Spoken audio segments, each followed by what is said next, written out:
Olá pessoal, tudo bem? Estamos de volta para mais um episódio do Papeando com Pamplona. E hoje sobre um tema na ordem do dia. Julgamento com perspectiva de gênero. Um tema sensível, um tema essencial para a contemporaneidade. E eu trouxe para falar sobre esse tema uma pessoa muito especial. Senhoras e senhores, com vocês, Adriana Manta, juíza do trabalho, professora e, mais do que isso, uma líder feminista. Mais do que isso, eu tive a honra, o prazer, o privilégio de ser professor dela lá no começo, na primeira turma de Direito do Trabalho. Hoje ela é minha colega de magistratura, uma juíza muito melhor do que eu e uma juíza que está muito conectada com essas pautas feministas que são essenciais. Eu costumo dizer que todos nós devemos ser feministas, porque ser feminista, na verdade, é lutar por direitos humanos. E isso é algo, para mim, essencial. E é um orgulho, desculpa a idade, meio paternal, vê-la brilhando. Que honra te receber no Papeando com Pamplona. Honra minha. E você me chamou de professora, na verdade, aqui e ao seu lado, eu não tenho como não me colocar como aluna. Como eu disse, você é o grande culpado. Culpado por eu me apaixonar pelo direito do trabalho e muito provavelmente culpado por eu me apaixonar pelos direitos humanos. Eu fico muito sensível do direito do trabalho. Eu fico muito feliz, honrado e orgulhoso de estar aqui com você. Mas vamos papear? Vamos papear, porque esse tema é essencial e eu fiz muitas perguntas, eu quero aprender, é isso para mim, o tema do lugar de fala, o tema do aprendizado de sensibilidade, o aprendizado de algo que eu preciso incorporar cada vez mais a minha pergunta. Eu já incorporo há anos na ideia de empatia, mas para eu ouvir os interlocutores é uma coisa muito importante. E este tema de hoje é um tema que está na ordem do dia e a gente tem que muito aprender a questão do julgamento com perspectiva de gênero. Então a pergunta básica, o que se entende por julgamento ou julgar com perspectiva de gênero? O julgamento com perspectiva de gênero nada mais é do que um método interpretativo dogmático. Nós aprendemos lá na faculdade a analogia, a indução, a dedução com métodos interpretativos dogmáticos. O julgamento com perspectiva de gênero é uma técnica hermenêutica. Perfeito. E dentro dessa técnica hermenêutica há um casamento, né, há uma transversalidade do direito antidiscriminatório para que essa técnica hermenêutica seja uma técnica antissubordinatória, ou seja, que emancipe grupos sociais. Com essa pergunta, eu não sei se eu esvaziei um pouco a minha segunda, mas eu quero entender, porque às vezes o óbvio precisa ser dito, qual a importância ou relevância social do julgamento com perspectiva de gênero? Bem, e aí eu vou destacar duas relevâncias sociais, que eu acho, dois aspectos disso, né, da relevância social. O primeiro é garantir um efetivo e pleno acesso à justiça a determinados grupos sociais. Por quê? Não é apenas existir a justiça para qualquer lesão ou ameaça de lesão a direitos, mas existir na justiça a possibilidade de que seus direitos, sua demanda seja analisada sem determinados vieses interpretativos que estão presentes no subconsciente social, no inconsciente coletivo social, que nos formam a nossa visão de mundo enquanto pessoas que julgam. Então, primeiro, a importância é garantir o exercício pleno e efetivo do acesso à justiça. Perfeito. E a segunda vertente da importância social foi o que eu mencionei rapidamente na primeira resposta. É a ideia de um método hermenêutico capaz de concretizar a igualdade substancial e emancipar grupos que são historicamente subordinados e minorizados pela sociedade. Esse tema dos vieses é uma questão fundamental. Eu faço isso porque o episódio do Papeando de abril, né, foi sobre inteligência artificial. A gente falou sobre isso e a ideia de incorporação de preconceitos é algo que a gente precisa combater a cada momento. Mas aprofundando um pouquinho mais ainda sobre a ideia original de um protocolo de julgamento com perspectiva de gênero, eu queria entender os marcos, as origens internacionais e nacionais sobre o tema.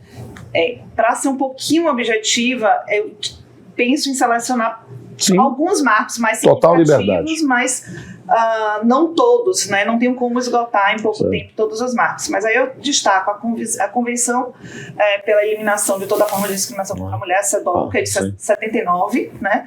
A CEDAW, ela cria comitês, então esse comitê tem resoluções, né? A resolução 33 é uma resolução extremamente importante, que é justamente a garantia efetiva do acesso à justiça para as mulheres, então tem alguns critérios nessa norma internacional que são bem interessantes e relevantes. A Convenção de Belém do Pará, que é de 94, também é um marco que é muito relevante para o direito internacional no enfrentamento à violência contra a mulher. O relatório do caso Maria da Penha, da Comissão Interamericana de Direitos Humanos, né, ali em 2001 já começa a falar sobre a ineficácia do Estado brasileiro, do sistema de justiça brasileiro, na garantia, né, dos direitos, na proteção das mulheres frente à violência sistêmica, né, aquela violência sistemática e recorrente na sociedade. A própria Lei Maria da Penha, que vem em decorrência, mas um tanto de tempo ali depois, mas aparece no nosso sistema também como uma forma de combate, começa a se falar efetivamente em julgar com perspectiva de gênero no âmbito internacional a partir ali de 2020, né, 2021, e em 2020 nós temos o protocolo do México, que é um protocolo para julgamento com perspectiva de gênero do México, e em 2021 temos uma decisão que mais uma vez envolve o Estado brasileiro, que é o caso Márcia Barbosa. E aí já é uma decisão, não é um parecer da comissão, né? É uma decisão da Corte Interamericana de Direitos Humanos, e nessa decisão se fala expressamente que falta ao Estado brasileiro essa garantia de um julgamento, de um acesso, não só do julgamento, né, não só do Poder Judiciário, mas desde o processo investigatório, porque é mais um caso de violência, né, de violência de feminicídio. Então, nós temos ali envolvidos diversos atores, desde o processo de investigação até o julgamento, né, e que demonstra que o Estado brasileiro é ineficaz na proteção e garantia da integridade física das mulheres, né? Então, nessa decisão eles falam sobre julgamento com perspectiva de gênero expressamente. Certo. Esses marcos internacionais são fundamentais. Algum deles já tem sido objeto de reflexões minhas em textos ou em palestras, ou a mesma tem episódios do Papeando, né? Quando a gente pensa a Convenção CEDAW, a Convenção 111, tem muitas coisas e dá um certo orgulho nosso, né? Perceber como a área trabalhista é importante nessas reflexões de combate à discriminação. Mas eu queria entender agora, indo para o direito positivo brasileiro, né? Como é que se dá a introdução desta ideia do julgamento com perspectiva de gênero no Brasil, no direito positivo brasileiro, por exemplo? E eu queria, já pegando, a importância do CNJ nesse tema. Pronto, vamos lá. Então, no direito positivo brasileiro, positivado na lei, nós ainda não temos expressamente a ideia do julgamento com perspectiva de gênero, né? Nós vamos ter aí já uma construção jurisprudencial mais forte, anterior inclusive ao próprio protocolo, né? E um debate doutrinário, né? No caso da área trabalhista, essa construção se intensifica, jurisprudencial especialmente, se intensifica a partir de 2019, 2020, né? Especialmente 2020, 2021, que a gente tem um debate muito grande em torno da pauta feminista, né, e catapultado pela própria pandemia. Nós vimos refletir e surgir, né, essa ideia do julgamento com perspectiva de gênero com mais força na seara trabalhista. Mas já existia antes na civil, na existem alguns temas sensíveis, eu digo porque minha tese de doutorado, já distante ano de 2000, foi sobre assédio sexual. E essa perspectiva de gênero é fundamental para compreender o tema do assédio sexual. Mas só se pensava em perspectiva de gênero na área trabalhista no assédio sexual. Exatamente, é verdade. Era o único momento, né, o único fenômeno no mundo do trabalho que se relacionava diretamente a uma assimetria de poder no contrato de trabalho, que não era aquela assimetria empregado-empregador, e sim na assimetria de gênero. Quando, na verdade, nós temos diversas manifestações de assimetria de gênero diretamente, não só na execução, como até no pré-contrato de trabalho. Certo. Né? Então, nós temos essa intensificação. E o papel do CNJ? Qual é o grande papel do CNJ nesse diálogo, nesse fortalecimento da perspectiva de gênero? O CNJ ali, por volta de 2018, ele assume, né, aquele compromisso com a Agenda 2030 da ONU e que dentro dos ODS tem a superar essas questões de desigualdade de gênero, né? Então, a partir dali, ele edita 2 resoluções, a 254 e a 255, né? Não focadas no julgamento com perspectiva de gênero, mas sim no combate à violência de gênero e na participação, no fomento da participação feminina no Poder Judiciário. Isso. Né? A partir do desenvolvimento dos trabalhos, se percebe, e com essa condenação especificamente, né, da sentença Massa Barbosa, com o protocolo para julgamento com perspectiva do gênero doméstico, se percebe a necessidade do Estado brasileiro de que a magistratura tenha não apenas um instrumento, que é o protocolo, né, um instrumento que norteie essa hermenêutica, como também tem uma qualificação, né, para a temática de direitos humanos, focada em raça, etnia, gênero, enfim, nos demais marcadores de opressão social. E agora, bem recente, agora eu sei que não vai estar tão recente quanto for para o ar, mas agora em 17 de março, o CNJ edita uma resolução, que é 492, tornando essa observância do procedimento do protocolo necessária a ser observada por toda a magistratura, e leva também a obrigatoriedade a essa qualificação da magistratura nessas questões. Perfeito. Olha, eu, falando aqui para o pessoal que está nos vendo, né, quando eu fui escolher a pessoa para entrevistar, eu sempre pesquiso.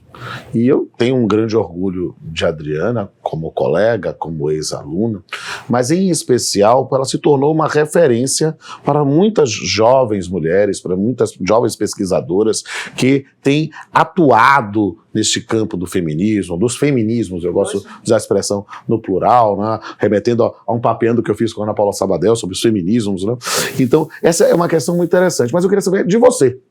Quais são, assim, para você, os principais referenciais teóricos sobre o tema? Porque muita gente quer conhecer mais, aprender, e eu sei que você pesquisa, está escrevendo. Eu queria que você desse uma dica para o pessoal, quais seriam os principais referenciais teóricos sobre o tema do julgamento com perspectiva de gênero. Pego o seu gancho para falar que eu também chamo de feminismos. Só para aproveitar aqui para registrar, também entendo como o adequado. No Brasil, eu acho que o maior nome no julgamento com perspectiva de gênero é a professora Fabiana Severi. Então, assim, para mim, é quem é realmente o maior nome. Além dela, nós temos, especialmente focado na área trabalhista, a Vanessa Caran Sanches e a Patrícia Maeda, que formaram um grupo de trabalho do CNJ, então elas têm um conhecimento muito grande sobre o protocolo, e a Luciane Tosi, que é uma advogada trabalhista, também doutoranda no Rio Grande do Sul, que tem uma pesquisa muito consistente sobre feminismos e interseções dos feminismos com o direito do trabalho, já bem anterior ao protocolo, e que tem uma caminhada. Agora, olhando também um pouco, né, para fora do Brasil, eu destacaria a Glória Poiatos e a Alda Fácil. Pronto, as 2 referências. A Glória é espanhola e a Alda é costarriquenha. Ótimo. Anote aí, pessoal. E eu queria, como dica final desse primeiro bloco, né, que você desse umas dicas ainda mais amplas nesse ponto, para quem quer aprofundar sobre o estudo, sim, mas sobre a prática, né, do julgamento com protocolo de julgamento de gênero, né, com perspectiva de gênero. Vou falar certinho aqui, as palavras têm poder, é preciso usar a expressão certa. O julgamento com perspectiva de gênero. Eu acho que o primeiro ponto para quem quer aprofundar é estudar direito antidiscriminatório, né, sair, porque é um viés transversal do protocolo, né, porque o protocolo trata de todos os ramos de justiça. Então, é estudar direito antidiscriminatório, estudar a metodologia hermenêutica, que não é restrita ao protocolo, mas essa metodologia hermenêutica antissubordinatória, que tem um viés constitucionalista grande. E aí eu indico 2 livros que eu acho bem interessantes, que é o Pensando como Negro, que é do Edson Moreira, e A Justiça é uma Mulher Negra, que é da Lívia Vaz com a Chiara. Então, a Lívia, inclusive, foi entrevistada do Papeando. Confiram lá o episódio dela aqui. E a Adilson está sempre na lista, a Gersinho está aqui. Eu digo, temos que convidar com a Adilson um dia desse, e Chiara também. Enquanto ideia de metodologia hermenêutica antissubordinatória, esses 2 livros, para mim, são fantásticos para descortinar mesmo os nossos olhares enquanto pessoas que julgam, e não só as pessoas que julgam, mas todas as pessoas que estão no sistema de justiça, ou que lidam com pessoas, com as outras pessoas dentro desse sistema, né, tão amplo que é o sistema de justiça. Então, para além disso, para a prática mesmo, é pensar primeiro que o protocolo não é um instrumento voltado exclusivamente para a magistratura. Certo. Né? O protocolo é um instrumento, de fato, é um instrumento, inclusive, metodológico, ele tem capítulos, é bem interessante, mas é apenas um instrumento. Né? A técnica hermenêutica é algo maior. E pensar que ele está ali como um instrumento de fácil consulta, está voltado a todas as pessoas que atuam no sistema de justiça e não apenas, né, na magistratura, e que aquele guia, ele tem um guia passo a passo, que aquele guia passo a passo seja utilizado em qualquer das interações que a gente vá fazer nesse sistema de justiça. Então, no seu primeiro atendimento, por exemplo, enquanto advogado, o primeiro atendimento, dá uma olhadinha no guia passo a passo para identificar, talvez, vieses que você não tenha superado ainda individualmente, né? Descortina, eu falo sempre que o primeiro passo do protocolo é quase uma sessão de terapia. É identificar em nós o que compõe a nossa subjetividade a partir da nossa inter-relação, né, desde a infância, verificar o que isso nos traz de estereótipos, né, de uma visão estigmatizada dos grupos sociais, né, e a partir daí perceber no que é que nós podemos superar essas visões. Eu acho isso sensacional, sabe por quê? Porque eu estou me vendo nisso. Eu sou um homem branco, hétero, cis, juiz há quase 30 anos, mais de 30 anos de serviço público. Né? Eu fui criado em um mundo machista. Eu fui criado em um mundo misógino. E eu vejo sempre nessa perspectiva de autoanálise, na perspectiva de análise, olha, quantas coisas no passado, talvez eu tenha feito ou dito e era inconsciente, mas estava incorporado estruturalmente. Mas o combate a isso na estrutura e me tornar um homem diferente, e tantos anos depois, né, sabe, tem um momento que a gente deixa de contar a história, a gente vira testemunha da história, né? A gente percebe-se, né, principalmente quando eu escrevi alguns poemas sobre a mulher que habita em mim, porque a mulher que habita em mim, por mais sensível que ela seja, ela é um homem. Sim. E eu preciso, muitas vezes, aprender a lidar e sentir como mulher, ou imaginar como ser isso, porque eu nunca vou sentir totalmente, porque não tenho esse lugar de fala, mas compreender para que eu possa julgar de uma maneira mais respeitosa os direitos humanos. Eu estou aprendendo, estou fascinado, estou muito feliz, só que eu não sou egoísta, você me conhece. Tem muita gente querendo fazer pergunta para você, daqui a pouco a gente volta. Oi, professora Adriana, me chamo Vicente Mateus e gostaria de saber qual é a importância do julgamento com perspectiva de gênero para a área trabalhista. Excelente pergunta, Vicente. Quando nós pensamos inicialmente no julgamento com perspectiva de gênero, a gente pensa que não tem muita relação, né, com o mundo do trabalho, porque nós lembramos daquela simetria de poder que já existe no contrato de trabalho entre empregado e empregador. E esquecemos que o mundo do trabalho é extremamente hostil à presença feminina, né? Então nós esquecemos dessa simetria de gênero relacionada com essa simetria de poder que já envolve o contrato de trabalho. E a simetria de gênero se manifesta no mundo do trabalho para as mulheres desde a pré-contratação, desde o pré-contrato de trabalho até o momento da dispensa, né? Então temos algumas situações, dentre elas o assédio sexual, que são mais prementes, mais evidentes, as assimetrias de gênero. No entanto, tem algumas delas que nós esquecemos ou não focamos, a exemplo da condição da mulher mãe no mundo do trabalho. Ou seja, a maternidade é um dos maiores excludentes da mulher no mundo do trabalho. Dando uma resposta convergente à sua resposta, eu acho que a própria assimetria da relação de emprego, verificando uma perspectiva de gênero, mostra o quão dramática pode ser essa circunstância. Justamente porque naquela hipótese, uma mulher poderia sofrer danos muito maiores do que um homem naquela situação. Ou poderia sofrer uma discriminação ainda muito maior pela sua condição de mulher. Seja a maternidade, a amamentação, a própria noção de determinadas atividades que tradicionalmente seriam masculinas, ou outras atividades que perspectivas normalmente seriam femininas, uma divisão sexual do trabalho, né? Isso é algo que parece, eu não sei, é porque eu sou fã da área trabalhista, nós somos, né? Às vezes eu acho que talvez nós na área trabalhista estejamos umbilicalmente, assim, de forma íntima, prontos para receber isso de uma maneira mais efetiva. Sim, estamos sim. Inclusive, estamos caminhando a passos largos em relação a outros ramos do judiciário. Perfeito. Professora Adriana, eu sou André Arndt e lhe pergunto se você poderia, por gentileza, explicar como a perspectiva de gênero pode mudar a tendência de um julgamento. Olá, André, obrigada por sua pergunta. Na verdade, a princípio, a ideia da perspectiva, do julgamento com perspectiva de gênero não é mudar um julgamento, é descortinar o olhar de quem está julgando para que, naquele caso concreto, a pessoa identifique essas opressões, né, essas hierarquias sociais a partir do gênero, identifique, neutralize e supere na aplicação do direito. Então, a ideia não é mudar um julgamento, é sim efetivar, concretizar o princípio da igualdade na sua dimensão substancial, né? Não mais aquela igualdade formal, a igualdade material, mas sim na dimensão substancial, uma igualdade capaz de levar aquele grupo específico social, no nosso caso, olhando com essa perspectiva de gênero, né? E vou falar de uma maneira um tanto binária, embora não unicamente binária, mas levar as mulheres a uma emancipação social, a uma igualdade concreta e substancial. Eu tenho dito que o julgamento de perspectiva de gênero não quer mudar o julgamento, ele quer um julgamento melhor. Sim. Olá, Adriana, eu sou Luziane e gostaria de saber qual é a importância do lugar de fala no julgamento com perspectiva de gênero. Luziane, pode parecer até polêmico. Primeiro, eu vou fazer uma ressalva quanto a essa expressão lugar de fala, que eu particularmente evito utilizar, né, pela forma como se popularizou o seu entendimento, né, a sua significância. Eu gosto de usar posicionalidade social, né, em substituição a ela, mas pode parecer uma resposta polêmica, mas não há nenhuma relevância.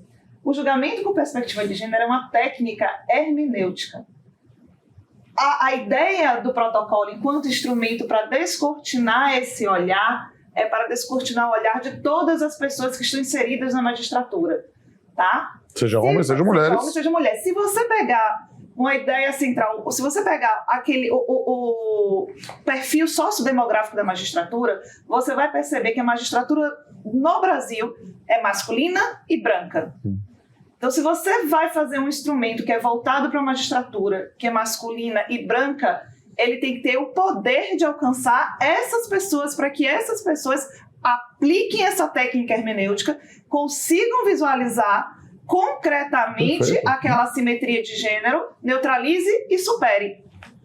Excelente Então, não há uma relevância do que se chama lugar de fala. Mas, e aí eu falando da posicionalidade social, é necessário que todas as pessoas, homens, mulheres, brancos, negros, negras, cis, hétero, quando pensem, trans, indígena, todas as pessoas, quando pensem em aplicar qualquer metodologia que seja hermenêutica antissubordinatória, pense na sua posição social. Quem sou eu nesse sistema social? De onde eu venho? Quais foram as relações subjetivas que formaram a minha visão de mundo desde a minha infância? Quem eram meus pais? Onde eu estudei? Quem são os meus amigos e minhas amigas? Em que núcleo social eu convivo? Será que no meu núcleo social, por exemplo, na minha posicionalidade enquanto julgadora de uma demanda trabalhista que envolve emprego doméstico, eu vou conseguir ter o olhar de quem é empregadora doméstica, como eu sou, ou uma empregada doméstica? Como eu preciso, às vezes, superar alguns vieses inconscientes da minha vida para verificar, me colocar, né, voltar o olhar específico para aquela demanda e não me ver naquela outra condição. É uma questão fascinante e de um processo de reconstrução de mentalidades. Eu acho Exatamente. Isso sensacional. Oi, eu me chamo Thiago Scarpa e a minha pergunta é o seguinte: como tem sido a receptividade dos tribunais brasileiros sobre o julgamento com perspectiva de gênero? Bem, Thiago, é uma boa pergunta, né? Houve uma certa resistência da magistratura por esse perfil, uma magistratura branca e masculinizada, né, em relação ao protocolo. Há uma série ainda de conceitos mesmo, preconceitos, uma ideia central bem distinta do que é o protocolo em si. né? E, para tanto, houve uma ação coordenada entre os tribunais, né, de qualificação da magistratura. Né? Então, o que se tem feito? Os tribunais têm boa receptividade, têm qualificado, através de suas escolas judiciais, a magistratura. É verdade. Então, temos uma boa receptividade nos tribunais. Há uma ação do CNJ efetiva em torno dessa qualificação. Agora, com a resolução 492, isso está muito claro. Sim. Mas ainda há uma resistência da magistratura. Muitas vezes há um apego a uma zona de conforto no qual o indivíduo se formou e está acostumado a decidir. E isso requer uma mudança de comportamento, de mentalidade, de modelo, de paradigma. Oi, professora Adriana, eu me chamo Alessia e eu queria saber se existe conexão entre o julgamento com perspectiva de gênero e o ônus da prova? Ótima pergunta também, Alessia. No protocolo, tem um guia chamado Guia Passo a Passo. No Guia Passo a Passo, o protocolo apresenta todas as fases de maneira estruturada em que o protocolo deve ser utilizado pela pessoa que está ali conduzindo o processo, né, até se chegar ao julgamento. Em 2 momentos se fala de prova, na instrução, né, e na análise das provas, né, na ideia de como você vai analisar as provas a partir desse olhar que o protocolo lhe traz. No protocolo, ele fala em momentos distintos, não nesse guia, sobre a possibilidade de inversão do ônus da prova em determinadas situações e também sobre a avaliação, o peso que se dá a determinadas provas em determinadas situações, como, por exemplo, numa demanda trabalhista que trate de assédio sexual, qual é o peso que a gente deve dar à palavra da vítima, enquanto uma vítima de uma violência sexual, né, que a gente pode aplicar aí, analogicamente, à Lei Maria da Penha, e o protocolo fala essa palavra dessa vítima tem que ter um peso específico. Né? Então, a gente tem uma possibilidade de análise probatória com um olhar diferenciado, inclusive com um olhar da pessoa que está conduzindo diferenciado sobre aquela prova produzida a partir do protocolo.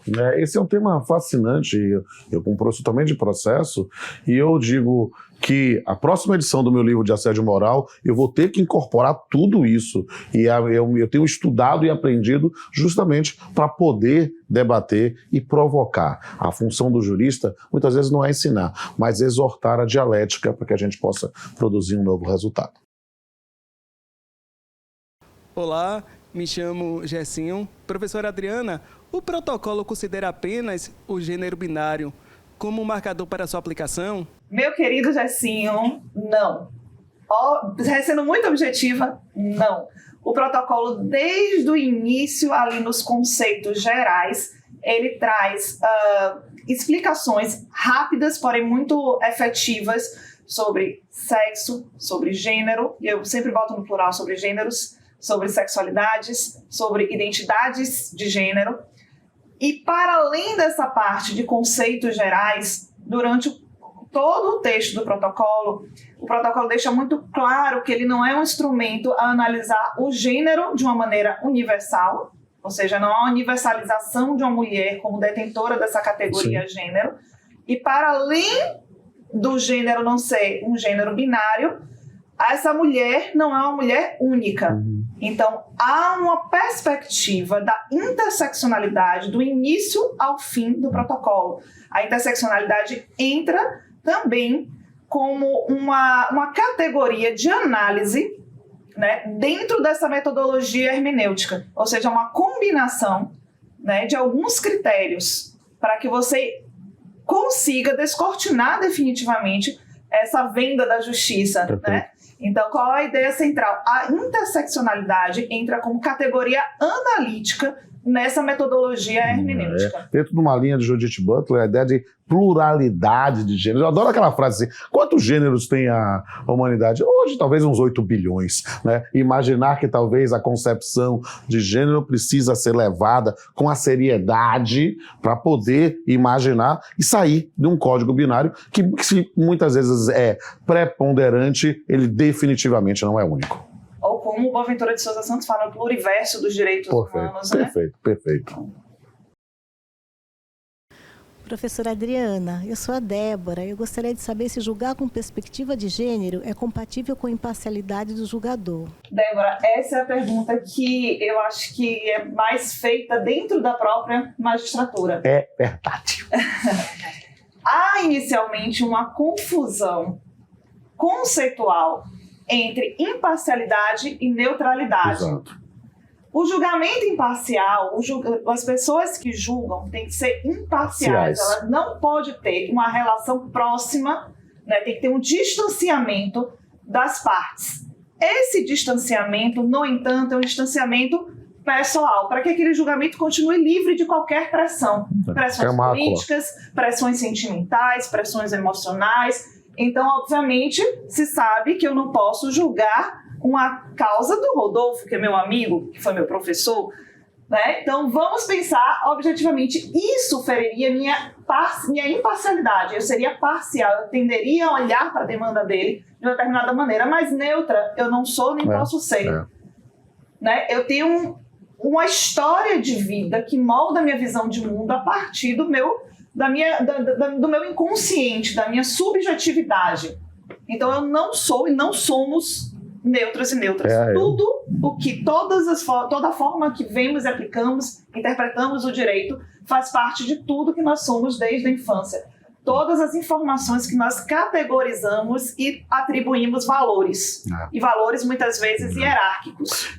Então, a neutralidade é algo que não existe e essa neutralidade é combatida no protocolo. Essa ideia, esse mito da neutralidade é combatido. Mas a imparcialidade é um valor efetivo que a magistratura deve ter e julgar com perspectiva de gênero não é incompatível, ao contrário, reforça essa imparcialidade, porque a partir do momento que eu não estou usando um viés inconsciente que está arraigado na minha visão de mundo, eu não estou usando um preconceito em relação a uma mulher negra, por exemplo, para julgar uma demanda, eu estou provavelmente sendo mais imparcial do que na visão que eu tinha antes.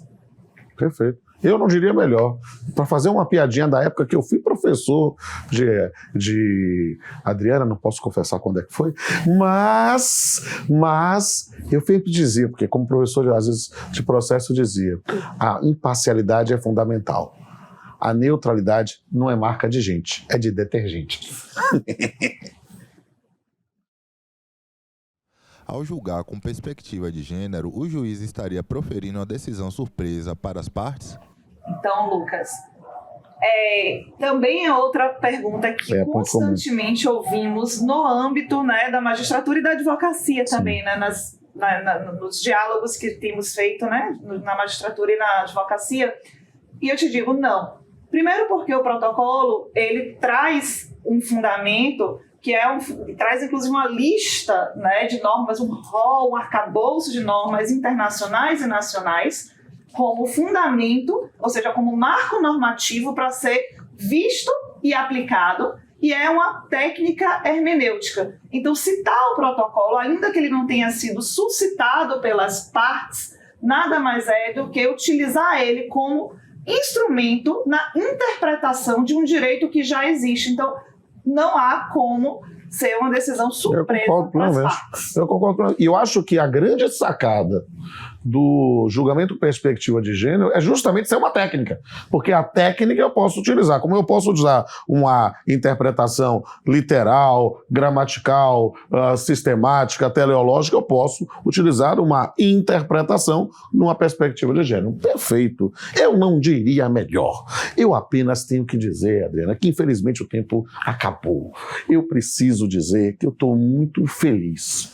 Eu estou muito satisfeito. Eu diria mais. Eu estou muito orgulhoso de ouvir e aprender contigo sobre esse tema tão importante. Eu quero agradecer pela aceitação do convite e te convidar para que a gente possa encerrar com o brinde da indefectível canequinha. Que bom tê-la aqui, minha amiga. Que bom ter sido convidada, meu. E meus amigos e minhas amigas, vamos encerrar mais um episódio do Papeando, também com uma perspectiva poética de entender a importância desse tema, talvez invocando a mulher que habita em mim. A mulher que habita em mim. A mulher que habita em mim nunca teve medo de andar sozinha em uma rua escura. A mulher que habita em mim não ficou horas deitada, chorando com cólica menstrual.